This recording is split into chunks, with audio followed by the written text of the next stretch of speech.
Good morning children. Class 9 part एक बात अठन्नी की आगे का हिस्सा हम पढ़ेंगे। पिछले वीडियो में हमने पढ़ा था, मैंने यहाँ तक पढ़ा था कि रसीला जो है वो सुन लेता है कि बाबू जगत सिंह भीतर रिश्वत ले रहे हैं, और ये बात वो रमज़ान को बताता है और कहता है कि ऐसे ही कमाई के लोग जो हैं कोठियों में रहते हैं और हम जैसे गरीब दिन रात मेहनत करते हैं और जो पाते हैं उसमें भी उन्हें कुछ भी हाथ नहीं लगता है। आगे पेज नंबर 7 है। रसीला सोचता रहा, मेरे हाथ से सैकड़ों रुपए निकल गए पर धर्म न बिगड़ा।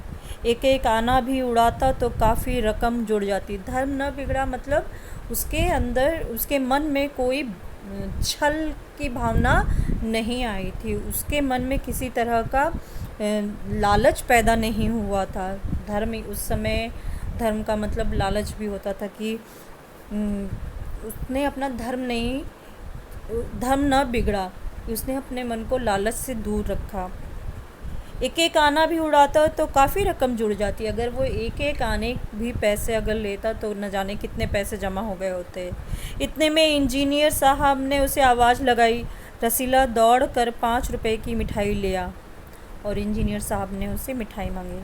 रसीला ने 4.5 रुपए की मिठाई खरीदी और रमज़ान को अठन्नी लौटाकर समझा कि कर्ज उतर गया। यहाँ पर रसीला का मन जो है वो विचलित हो गया और उसने 5.5 रुपए के बजाय 4.5 रुपए की मिठाई ले आया और अठन्नी रमज़ान के ऊपर उसकी उधारी बची हुई थी वो उसने रमज़ान को लौटा दी और समझा कि वो कर्ज मुक्त हो गया।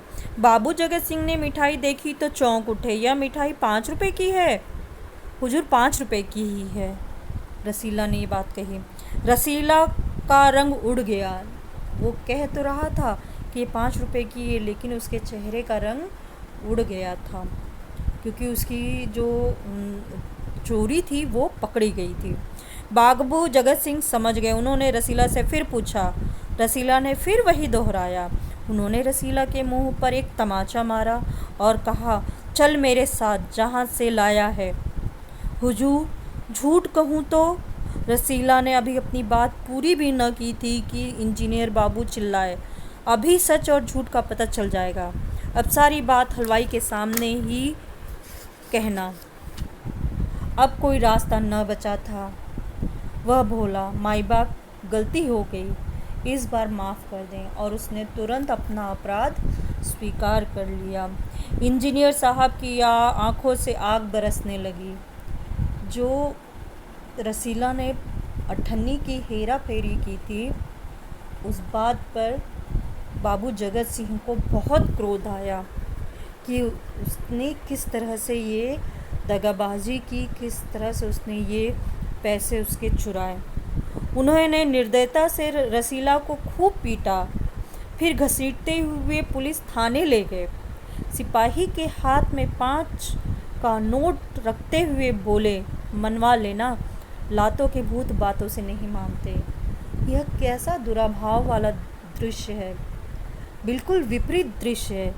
जहाँ एक अठन्नी के लिए रसीला को पीटा गया, वहीं बाबू जगत सिंह ने पुलिस वाले को 5 रुपए की रिश्वत दी। यह किस तरह की सोच और किस तरह की अमानवीयपन था, किस तरह का अमानवीय आचरण था, किस तरह का दोगला चरित्र था, यह इस कहानी में देखने के लिए मिलता है। और बाबू जगत सिंह के चरित्र से यही स्पष्ट होता है कि गरीब आदमी को ईमानदारी सिखाई जाती है और जो अच्छे समझदार और पढ़े लिखे ऊंचे पद पर बैठे हुए लोग हैं, रिश्वत लेना और देना ये एक शोभनीय व्यवहार माना जाता है, जो कि बहुत ही अनुचित है। दूसरे दिन मुकदमा शेख सलीमुद्दीन की कचहरी में पेश हुआ। रसीला ने तुरंत अपना अपराध स्वीकार कर लिया। शेख सलीमुद्दीन जो रमज़ान के जिनके यहाँ पे वह रमज़ान उसका जो मित्र था उनके यहाँ पर वो चौकीदार था, वो शेख सलीमुद्दीन साहब, क्योंकि वो मजिस्ट्रेट थे। रसीला ने तुरंत अपना अपराध स्वीकार कर लिया। उसने कोई बहाना न बनाया। चाहता तो कह सकता था कि यह साजिश है, मैं नौकरी नहीं करना चाहता इसलिए हलवाई से मिलकर मुझे फंसा रहे हैं, पर एक और अपराध करने का साहस वह न जुटा पाया। वो चाहता तो अपने आप को किसी भी तरह से छुड़ा सकता था, लेकिन वह सीधा साधा भोला भाला ईमानदार व्यक्ति था। उससे एक गलती हो गई थी, अब वह दूसरी गलती नहीं कर सकता था, इसलिए उसके मन में इस तरह का कोई विचार नहीं आया, उसके मन में इस तरह का कोई छल की भावना नहीं आई। उसकी आंखें खुल गई थीं, उसे समझदारी आ गई थी कि यह कितना बड़ा अपराध है। हाथ जोड़कर बोला, हुजूर मेरा पहला अपराध है, इस बार माफ़ कर दीजिए, फिर गलती न होगी। उसने बहुत माफ़ी मांगी, परंतु वो आगे क्या होता है। शेख साहब न्यायप्रिय आदमी थे। भाई वो तो न्याय करने वाले व्यक्ति थे, उन्होंने तो जीवन भर न्याय ही किया।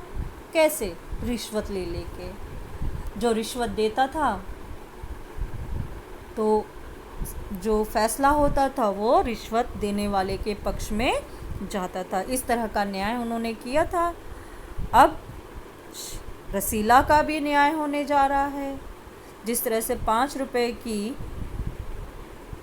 रिश्वत देकर पुलिस से मनवाया गया, तो क्या शेख सलीमुद्दीन साहब ने बिना रिश्वत लिए रसीला को सजा दी होगी? नहीं, उन्होंने इसके लिए भी रिश्वत ली होगी। उन्होंने रसीला को 6 महीने की सज़ा सुना दी और रुमाल से मुंह पूछा। यह वही रुमाल था जिसमें एक दिन पहले किसी ने 1000 रुपये बांध कर दिए थे, जो कि रमज़ान ने बताया था कि आज ही उसने अपने मालिक के बारे में बताया था कि आज ही एक शिकार फंसा है। और उनके शेख सलीमुद्दीन साहब जो हैं वो 1000 रुपये से कम की रिश्वत नहीं लेते थे, और ये वही रुमाल था जिसमें उसे 1000 रुपये की रिश्वत मिली थी। फैसला सुनकर रमज़ान की आंखों में खून उतर आया, और यह अन्यायपूर्ण फैसला जब आया तो रमज़ान जो उसका मित्र था वो क्रोधित हो गया। सोचने लगा, यह दुनिया न्याय नगरी नहीं अंधेर नगरी है। यह किस तरह का न्याय है? एक गरीब आदमी अगर अठन्नी की हेरा फेरी करता है तो उसे 6 महीने की सज़ा है, और रिश्वत लेने और रिश्वत देने वालों को कोई देखता नहीं है, उनके लिए क्या कोई सज़ा नहीं है? चोरी पकड़ी गई तो अपराध हो गया। असली अपराधी बड़ी बड़ी कोठियों में बैठकर दोनों हाथों से धन बटोर रहे हैं, उन्हें कोई नहीं पकड़ता। यही रिश्वत लेने वालों और रिश्वत देने वालों दोनों के ऊपर ये तंग कसा है, व्यंग किया है। रमज़ान घर पहुंचा। एक दासी ने पूछा, रसीला का क्या हुआ? 6 महीने की कैद, रमज़ान ने कहा। अच्छा हुआ, वह इसी लायक था, जो दासी थी उसने कहा। रमज़ान ने गुस्से से कहा, यह इंसाफ नहीं है, नहीं अंधेर है। सिर्फ़ एक अठन्नी की ही तो बात थी, इतनी बड़ी तो बात नहीं थी। सिर्फ़ एक अठन्नी की बात थी, और इस बात के लिए इतनी बड़ी सज़ा। रात के समय जब 1500 के चोर नरम गद्दों पर मीठी नींद ले रहे थे, अठन्नी का चोर जेल की तंग कोठरी में पछता रहा था। तो जो बड़े बड़े रिश्वतखोर चोर हैं वे सब आराम से सो रहे, और गरीब